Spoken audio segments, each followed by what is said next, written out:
MotoMouths, the podcast for MotoGP, motorsports, and more. I'm your host, Zoe, and I'm going to say something controversial, but I think we should have a Lego F1 drivers parade every week. Is that controversial?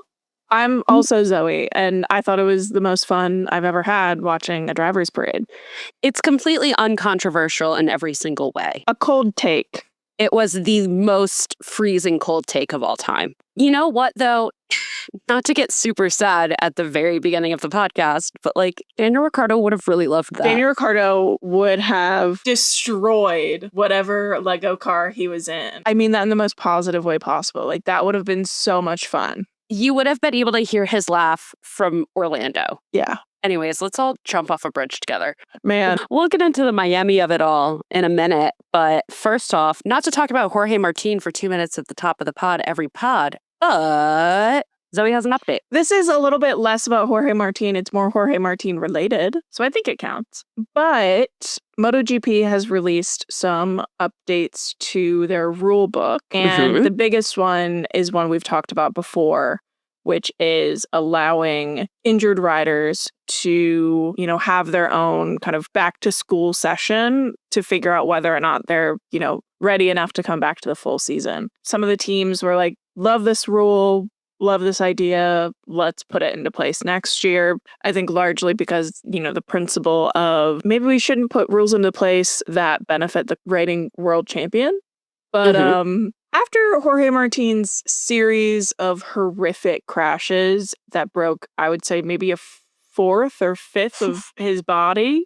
Yeah. I think that concern has been appropriately laid to rest, and it's gone through, and that's kind of sailed through. So it's effective immediately, which is great. So, when and if Jorge comes back this season, he'll have a session to kind of get back up to speed a little bit and figure out whether or not he needs to be back on a bike now or needs to wait a little longer. Just to recap the first time we ever talked about this, it's a good thing. Yeah. This is a good thing that MotoGP is putting into place.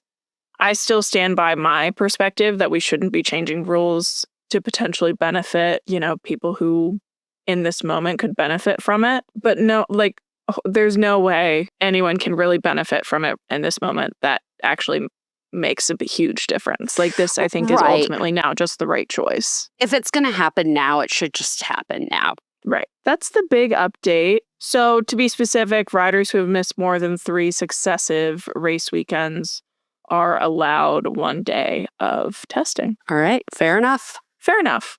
I think that's mine. The only other update is, when we have 2 weeks in between MotoGP race weekends, the biggest story or the, sexiest story is the thing that everybody sticks with and just kind of runs into the ground. So what I find supremely funny right now is that the conversation seems to largely be about whether or not Marc Marquez has lost his mental stability as a competitor and that he is rocked by what has happened in Jerez and that he's on the back foot going into Le Mans, which is true. He is on the back foot. He was on pole and won the sprint. We don't have time to really get into the recency bias of motorsport journalism, but we can put a pin in that.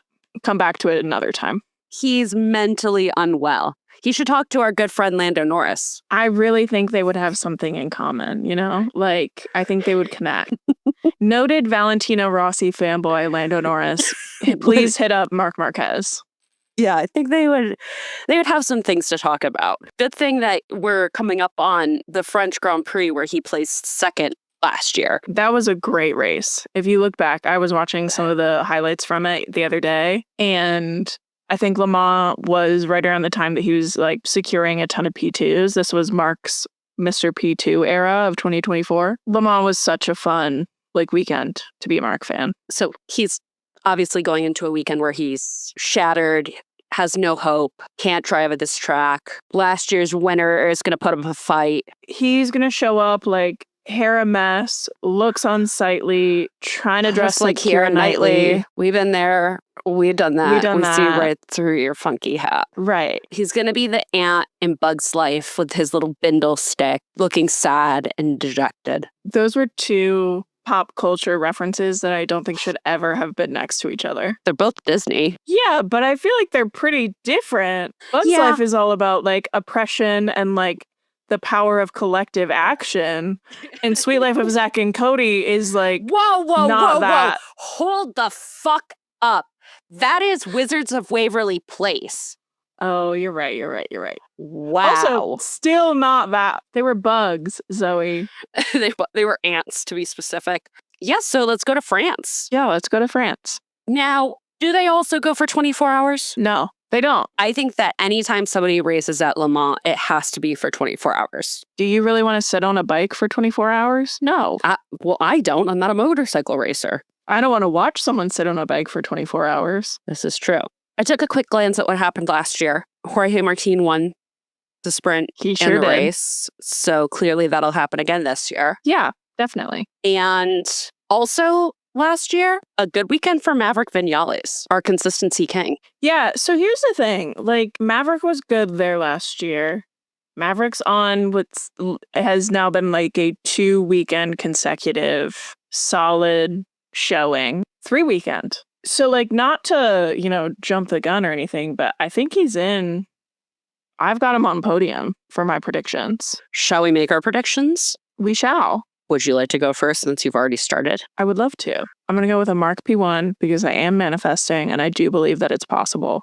Mhm. And I think he's going to have a fire in his belly after last weekend. Remains to be seen whether or not he's going to pull some stupid shit because I do believe that there was some reporting that he was like fucking around with some of his settings in his most recent like crash from the front. And I'm like, you're so stupid. Like, why are you getting bored from the front and just being like, let me try something? I hate you.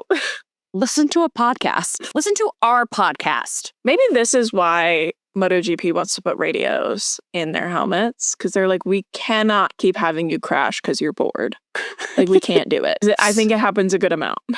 Yeah. Anyways, All of that to say, I think Mark is 100% coming into this weekend knowing he's been stupid and he's got to like recover. I'm going to go with P2 Pecco Bagnaia because he's been strong at this track before. And again, I think he kind of knows he has to pick up the pace because getting beat by your teammate's little brother on a year-old bike has got to sting a little bit. And then I'm going to go for a Maverick P3. I was considering perhaps Alex Marquez as fail king, but he's my consistent king, so could never. I think I'm going to go with Pedro Acosta. Okay. He's getting more and more frustrated with the KTM. And I just think that's going to keep building. I think those are all great predictions. Mine are pretty similar, but also different. In P1, I'm also going to go with Marc Marquez. I agree. I think he's got a fire in his belly.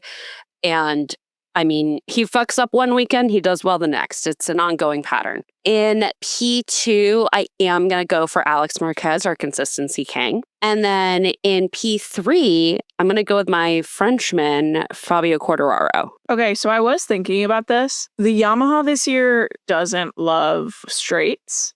It can't really compete on straights in the same way that it can in like faster free-flowing tracks.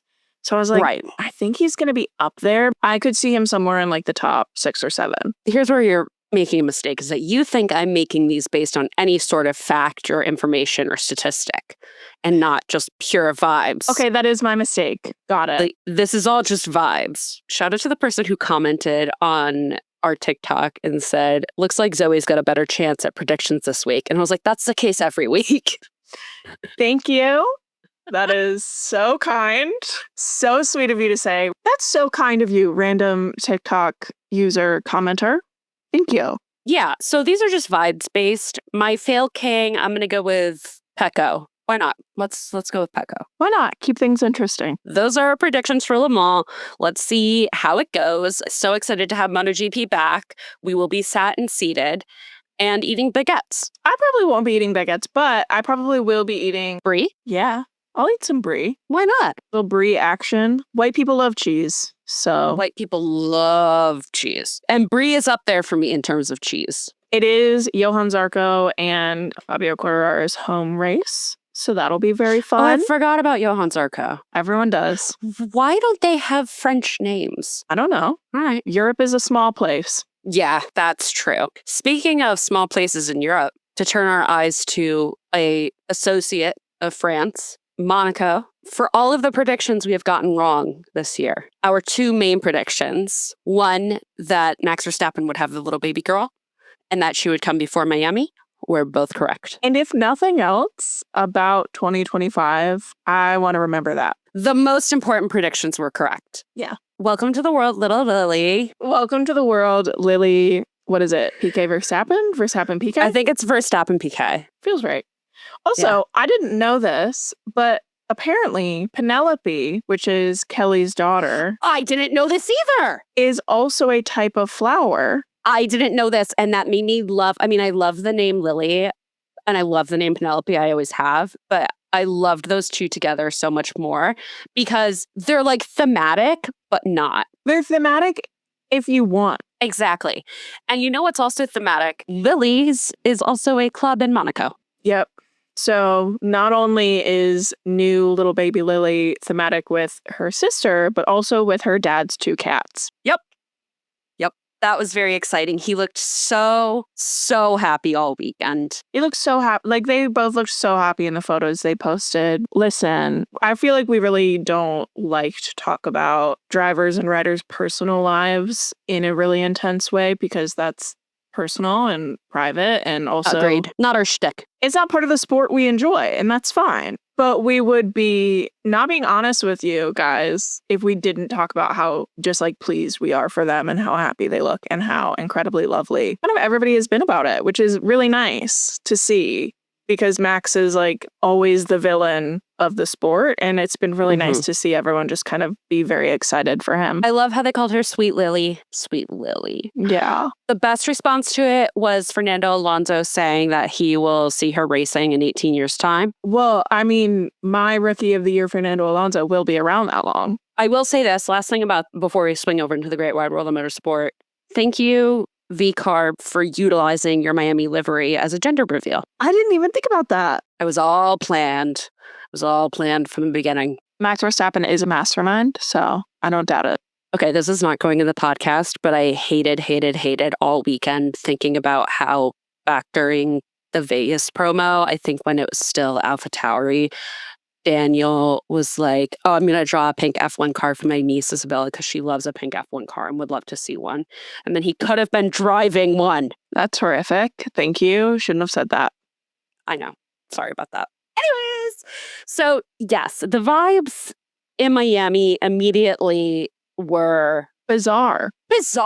I mean, I've gone on the record before that Miami is not even remotely close to being a place that I consider worthy of existence. Oh, yeah. The football stadium Grand Prix of the season, get fucked. The football stadium with the fake Marina Grand Prix, sponsored by Zyn nicotine pouches. I will say, I think a very valid criticism of the Miami Grand Prix, and I think in part Vegas, is how heavily it's an influencer event instead of like people who give a fuck about the sport. My one pushback on this, and this is the exception that proves the rule, is Madeline White. I've been a fan of Madeline White for years, like since COVID. She's an influencer and she's just very funny and like has a really good, I think, perspective on things and is very into like sustainable fashion and kind of like DIY fashion and is a huge F1 fan and I think has turned a lot of her audience into growing F1 fans. And I think she's a perfect influencer to be part of the F1 influencer ecosystem. Like we said, Lego car parade, very fun. Probably the two highlights of the weekend were the Lego car race and Max Verstappen setting a record-breaking pole lap as he is wont to do. He just like does that. Isn't that crazy? It's sexy. I have 3 notes that I have written down here in our notes that I want to read under the bullet Miami review. It's baby, 3 exclamation points. Can't drive, fork found in kitchen. Lando Norris can't drive, fork found in kitchen. Lando Norris can't shut the fuck up, fork found in kitchen. Yeah, I feel like those are all accurate. I agree. I can't even talk about the of it all because it's so infuriating to me, knowing that his inability to drive cleanly at all or even drive has now impacted Jack Doohan and his potential F1 seat is like... It's like exhausting because It's exhausting. It's one thing if you're not fast, but if you can make up for that in racecraft and talent, yeah, sure. It's another thing if you're fast and you don't have racecraft because you can learn that. It is a whole different ball game if you're not fast, you don't have talent, and you don't have racecraft, and also you're a piece of shit. Like what am I supposed to say to that? And you're killing Jack Doohan on live TV. I know. What do you have against Aussies? What the fuck is your issue, dude? Apparently a lot. Jesus Christ.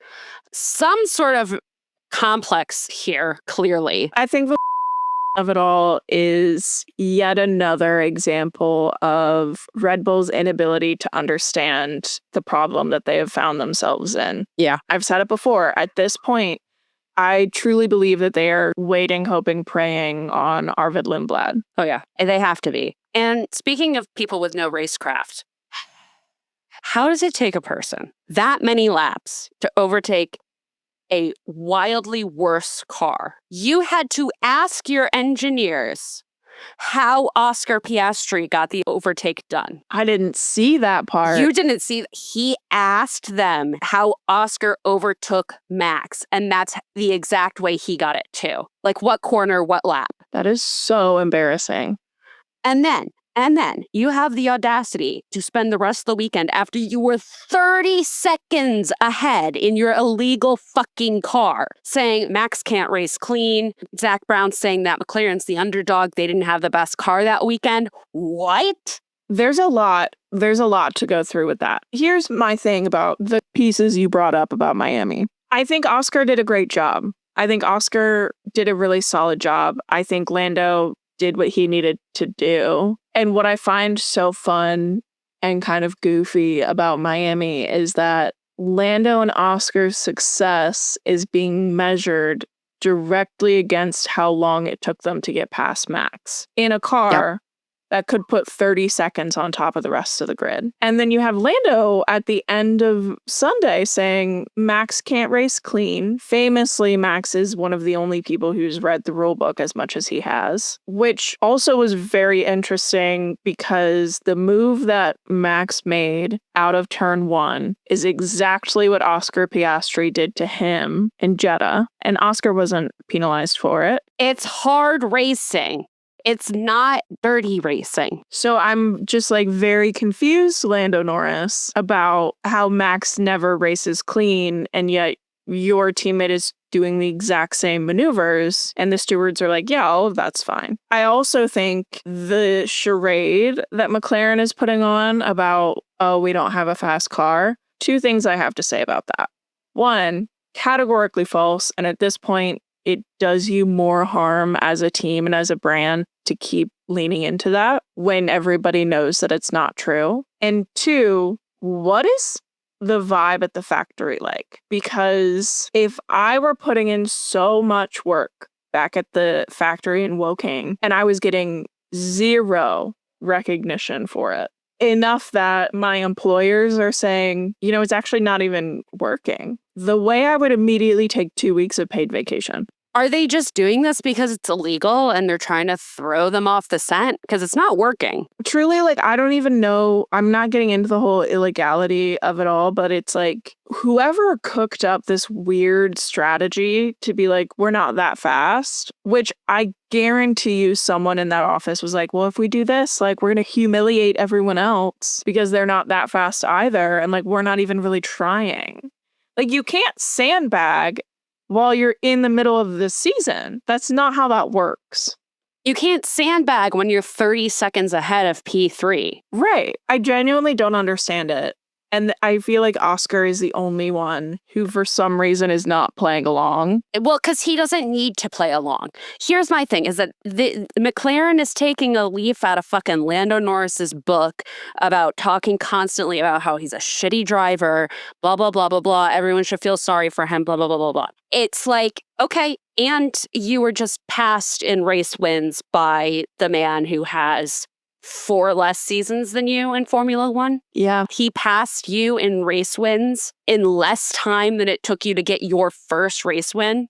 Yeah, that's gotta hurt. That really has gotta hurt. He is so clearly and incredibly far beyond you. He is one of 4 drivers to win 3 in a row in the hybrid era. 3 in a row, 4 in a row, I'm not sure. Yeah, Oscar is doing what Oscar needs to do. And I want a McLaren title in any way? No.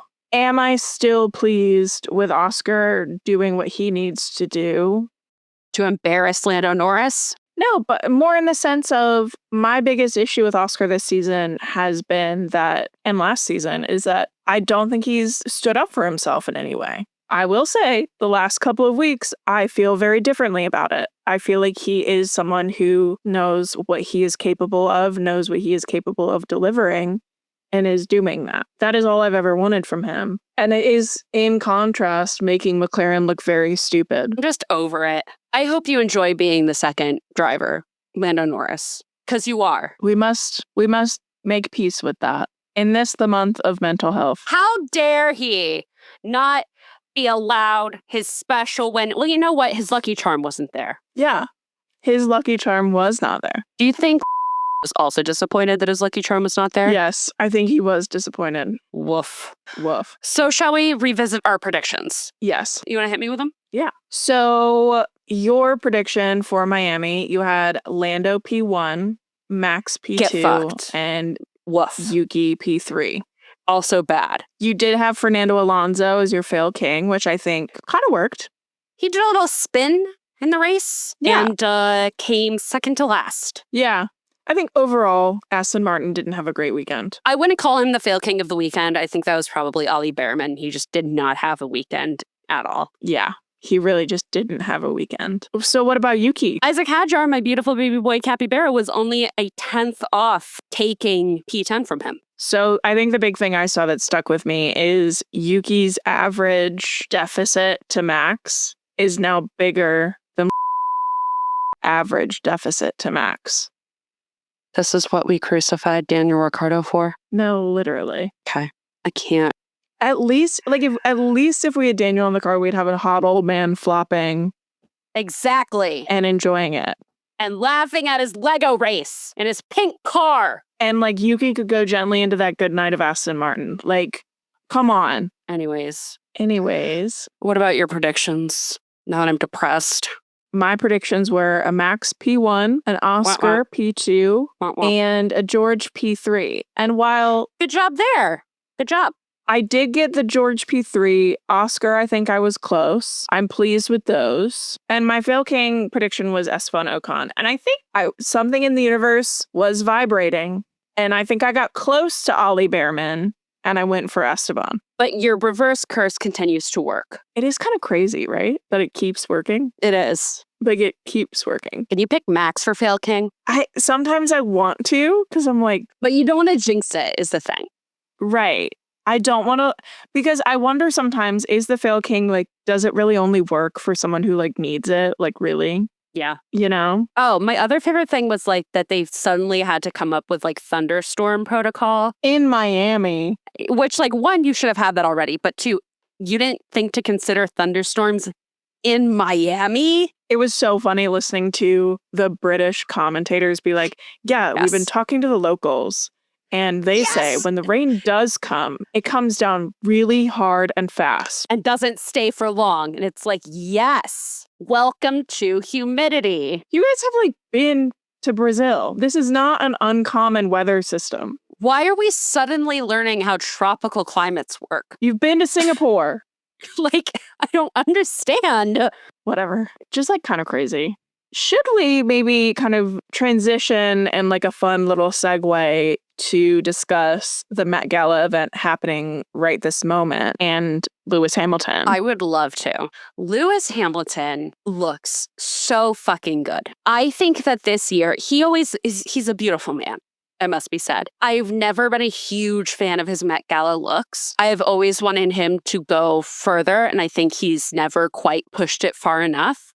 And this year, he's finally gotten it. I think Lewis has a habit of really leaning on a strong base of an outfit and then using a couple of elements and accessories to drive his point home. That, I think, is what he's done before. Also, we must reference and bring back up the fact that a couple of years ago, he bought a table and brought up-and-coming young Black designers to the Met Gala. Like, no one's doing it like him in that way. No, truly, there is no better person to co-chair. From a fashion perspective, I agree with you. I think he does tend to go for the calmer execution of a theme and a dress code. Dignified. I kind of disagree with you about this year. He stepped it up a little bit. I think, like, sartorially, I think he kind of pushed his boundaries, but I think he's still doing that thing of a very calm base, and the accessories are really selling it. I do think when you listen to him talk about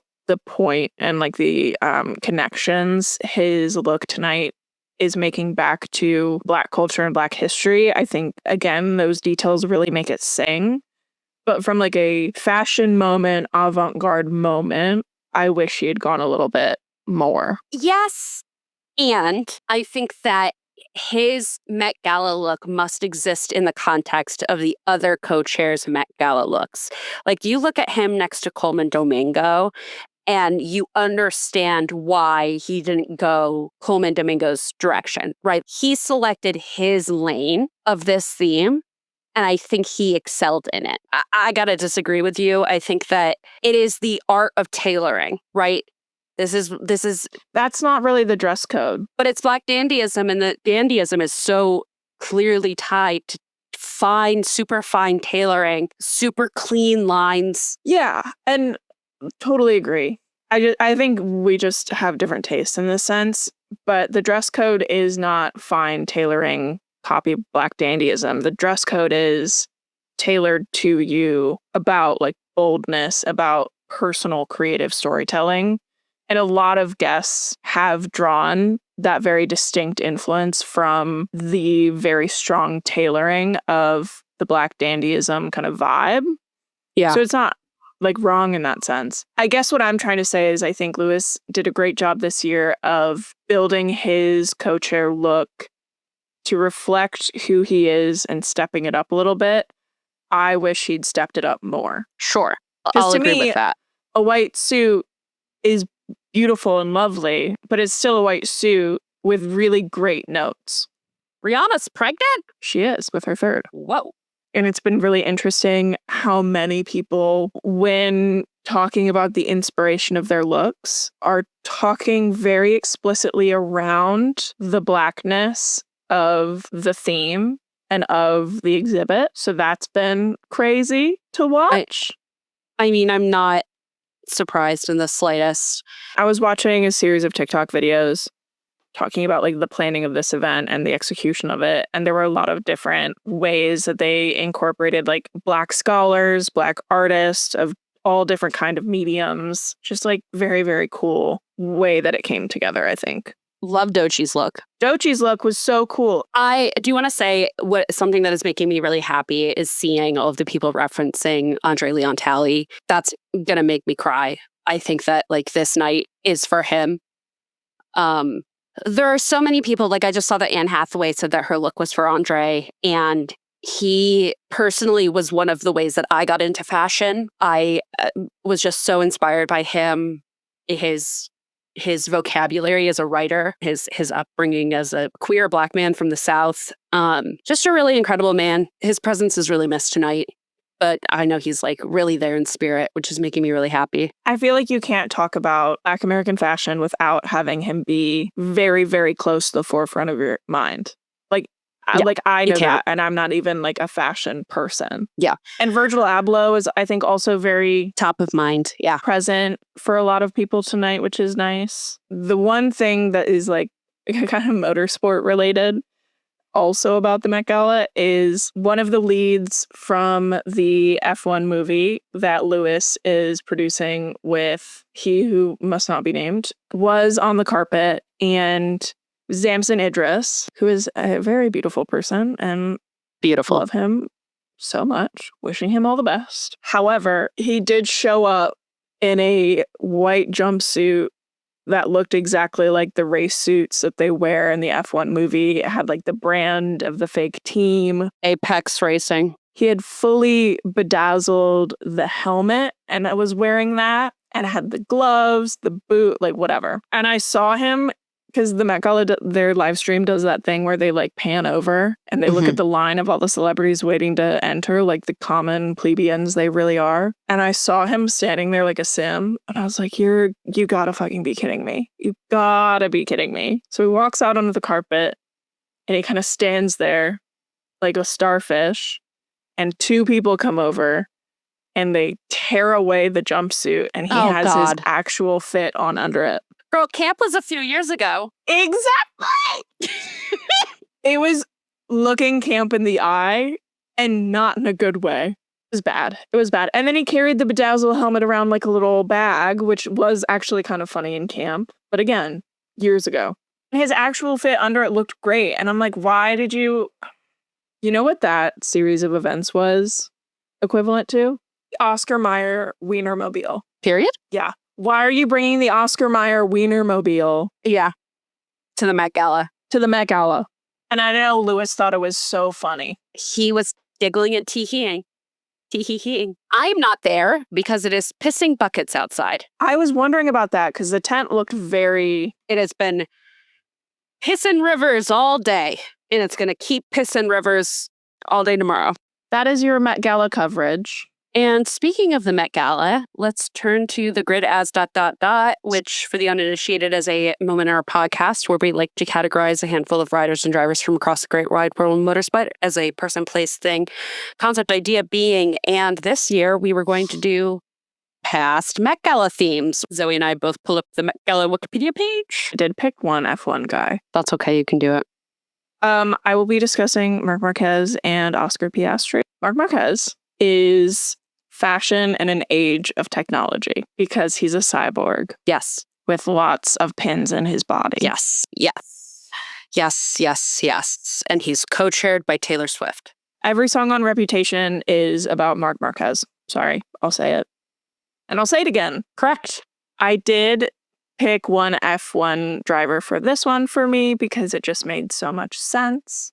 And that is Oscar Piastri is 2019 Camp Notes on Fashion because that boy hit the gritty in Parc Ferme. He hit the gritty, looking camp in the eye. It was so cringe and it was so camp. Yeah, I can't disagree with you. I cannot disagree with you.